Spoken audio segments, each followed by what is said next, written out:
எல்லாருக்கும் வணக்கம். நான் இன்னைக்கு சொல்லித்தர வர பார்ட் வந்து நம்மளோட இ-காமர்ஸ் வெப் அப்ளிகேஷனோட program sellers product activation and deactivation process. அந்த பார்ட் தான் நம்ம இன்னைக்கு பார்க்க போறோம். நம்மளோட மை ப்ராடக்ட் பேஜ்ல தான் நம்மளோட டீஆக்டிவேஷன் அண்ட் ஆக்டிவேஷன் பார்ட் இருக்கு. இதான் இதில் இப்போ தெரிகிற பட்டன்ஸ். நான் இப்போ ஆக்டிவேட் பண்ணியிருக்கிறேன். இந்த பட்டன் க்ளோஸில் இருக்குது. ஸோ அதனால இது டீஆக்டிவேட்டில் இருக்குது. ஸோ அடுத்தது இடது பக்கம் நம்மளோட டெக்ஸ்ட் பார் ஒன்று இருக்குது. அண்ட் இதில் ஆக்டிவ் டைம்.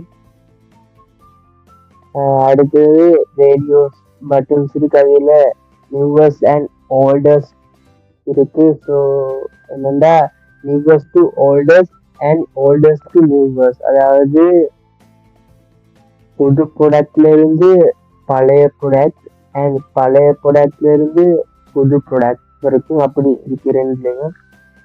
அண்ட் இதுல அடுத்தது வந்து high to low, low to high, அதாவது இது வந்து ப்ரைஸ், ஹை ப்ரைஸ்ல இருந்து லோ ப்ரைஸ் வரைக்கும்.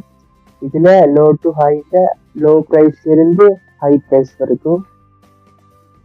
இது வந்து பை கண்டிஷன் பார்ட், இது குவான்டிட்டி பார்ட், இது வந்து ஆக்டிவ் டைம் பார்ட். இதுல அடுத்தது வந்து இதுல பிராண்ட் நியூ அண்ட் யூஸ் இருக்கு. அதாவது நம்ம மை ப்ராடக்ட்ல இப்ப இருக்கிற அவைலபிளா இருக்கிற ப்ராடக்ட் வந்து பிராண்ட் நியூ ப்ராடக்டா இல்லாட்டி யூஸ் ப்ராடக்டான்னு.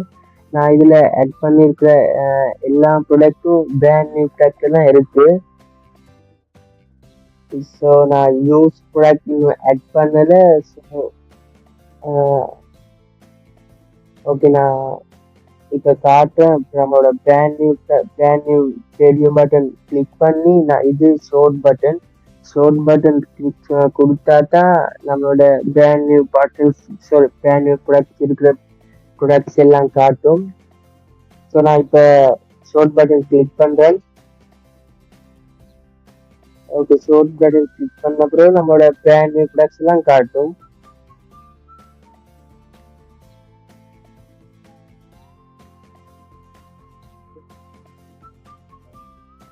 அடுத்தது இல்ல டெக்ஸ்ட் பார் இருக்கு. டெக்ஸ்ட் பார்ல நான் எக்ஸாம்பிளுக்கு இப்ப நம்ம இருக்கிற நான் ஆட் பண்ணிருக்க ப்ராடக்ட் நேம்ஸ் கொடுத்தா என்ன நேம்ஸ் இருக்கோ அந்த நேமுக்கு ஏற்ற ப்ராடக்ட்ஸ் எல்லாம் வியூ ஆகும். நான் எக்ஸாம்பிளுக்கு இப்ப ஐபோன் கொடுக்குறேன். ஐபோன் இதுல கொடுத்தாச்சு. இப்ப நான் ஷோர்ட் பட்டன் கிளிக் பண்றேன். ஓகே, ஷோர்ட் பட்டன் கிளிக் பண்ண பிறகு ஐபோனுக்கு ஏற்ற ப்ராடக்ட்ஸ் வியூ ஆகும். ஐபோனுக்கு நான் ஓல்டு ப்ராடக்ட்ஸ் தான் ஆக்டிவ் இன்க்ளூட் பண்ணி வச்சிருக்கேன். ஸோ இதுல வந்து நான் பிக்சர் ஆட் பண்ணல. ஸோ அதுல எம்டியா இருக்கு, அதனால தான் இப்படி வியூ ஆகுது. ஸோ நான் இப்போ இது கட் பண்ணி ஹுவாவின்னு கொடுக்குறேன். ஓகே, ஹுவாவின்னு கொடுத்த பிறகு கொடுத்தா ஒரு ஹுவாவிக்கு ஏற்ற ஒரு ப்ராடக்ட் தான் இருக்கு. அந்த ப்ராடக்ட் ஆக்டிவா இருக்கு. இந்த மொபைல் பிக்சர்ஸ் எல்லாம் நான் சும்மா எக்ஸாம்பிளுக்கு தான் ஆட் பண்ணி வச்சிருக்கிறேன் காட்டுறக்காண்டி. இதுல சைஸ் செட் பண்ணி வச்சிருக்கேன். அது கீழே நம்மளோட குவான்டிட்டி செட் பண்ணி வச்சிருக்கேன்.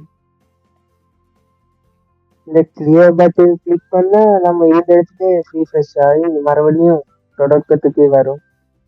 இப்படி இது ரீஃப்ரெஷ் ஆகுற பட்டன்.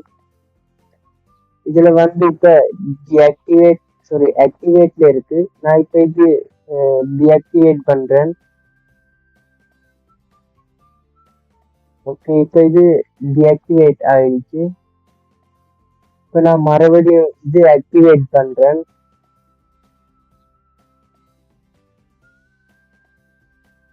ஓகே, இது ஆக்டிவேட் ஆயிடுச்சு. இதுல நியூ டு ஓல்டர்ஸ் இருக்கு. நான் இப்ப நியூ ப்ராடக்ட் ஓல்டர்ஸ் ப்ராடக்ட் காட்டுறேன். எப்படி வியூ ஆகும்.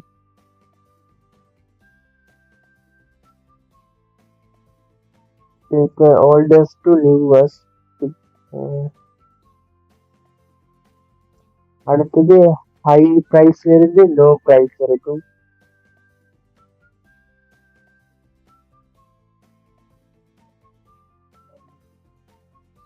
இது வந்து லோல இருந்து ஹை வரைக்கும்.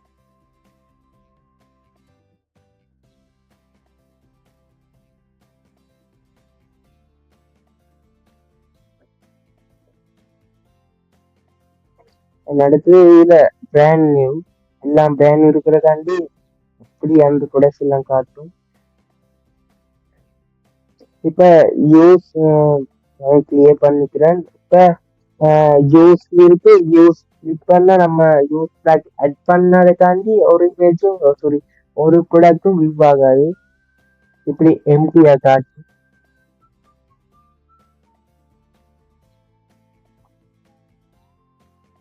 இதுல நான் வலது பக்கம் பட்டன் ஒன்று ஆட் பண்ணி வச்சுட்டேன் ஆட் ப்ராடக்ட் பார்ட்டுக்கு போறதுக்கு. ஸோ இது யூசரோட நேம் இருக்கு, யூசரோட இமெயில் இருக்கு அண்ட் இமேஜ். நான் எக்ஸாம்பிள் தான் போட்டிருக்கேன் இந்த இமேஜ். ஓகே, நம்ம பார்க்கலாம் இப்போ நம்மளோட மை ப்ராடக்ட் பேஜோட நம்மளோட ப்ரொசஸ் பார்ட் எப்படி இருக்குது. இதான் நம்மளோட மை ப்ராடக்ட் டாட் பிஹெச்பி. இந்த பிஹெச்பிக்குள்ள தான் நம்மளோட மை ப்ராடக்ட் பிஹெச்பி நான் டிசைன் பண்ணி வச்சிருக்கேன்.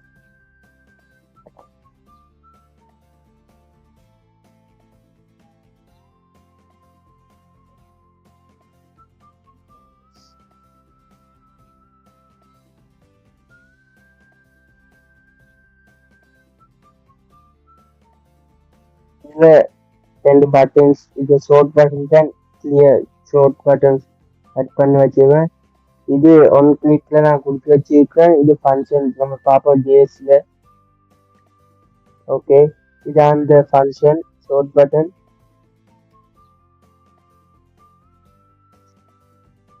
இதுல எஸ்ல இருக்கிறது ஐடி, என் ஓ அதுவும் ஐடி.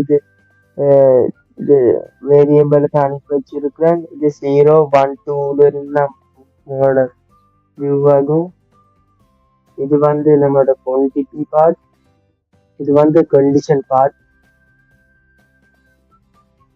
இது ஃபார்ம் டேட்டால அனுப்பி வச்சிருக்கோம். இதுல எஸ்டிக்யூசி பேஜ் இருக்கு, இதெல்லாம் ஐடிஸ். இதுல நான் XML HTTP ரிக்வெஸ்ட் தான் அனுப்பி வச்சிருக்கேன்.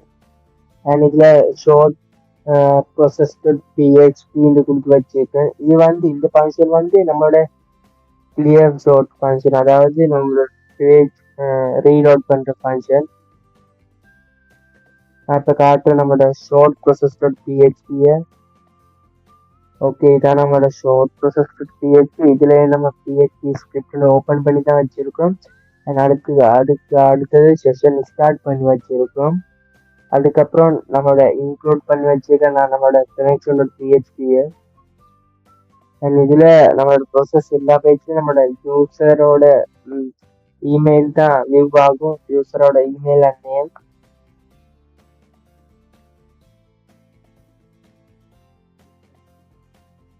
இது பிளாக் பார்ட்ல கொரி.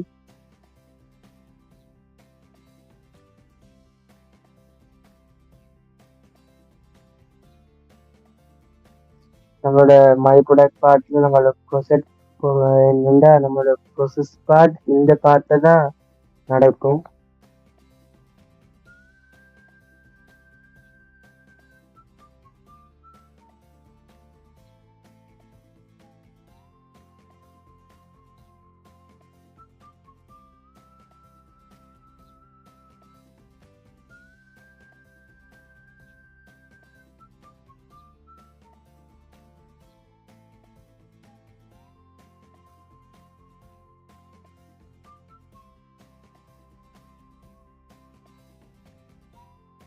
ஓகே, இதான் நான் இன்னைக்கு சொல்லி தந்த பார்ட்.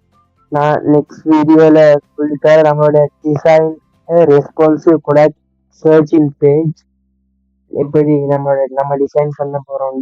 ஓகே, நம்ம நெக்ஸ்ட் வீடியோல சந்திக்கலாம்.